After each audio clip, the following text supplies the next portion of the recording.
Кученце, Желка и Змеј. Јас сакам да подам.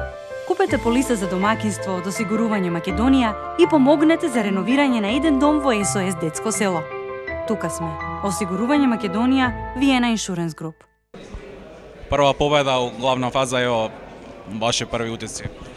Па, јако смо задоволни, ние никад ништа добит Шпањолску, они су европски шампиони, имају јако добру момчад и знали смо да ќе то бит велика борба данас и тако е и било.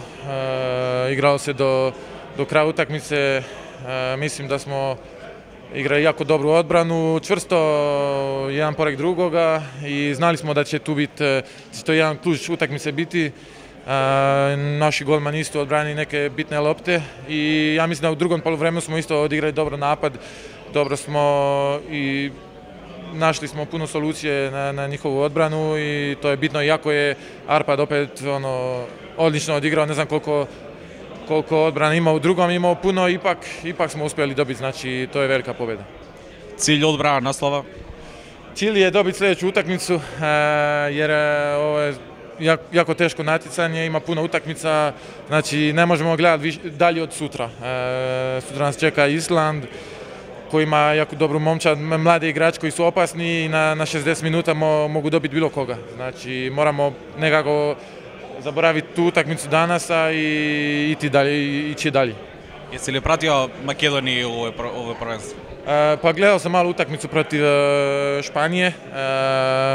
Mislim da su ipak nešto bili blizu, vodili su u prvom poluvremenu, fali par zicera, inače bi moglo biti drugačija utakmica. Oni su uvijek opasni i svake godine su sve jači i jači. Raul je tvoj trener u PSG?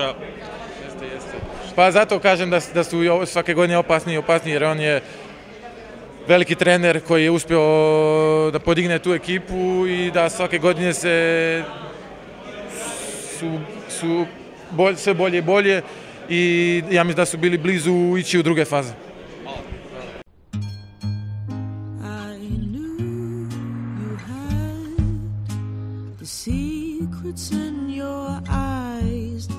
So get on this ride.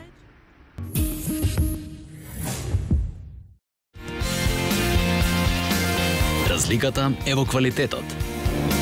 Сега со нови поволности за корисниците на картичките Верна. Само на бензинските на Макпетрол.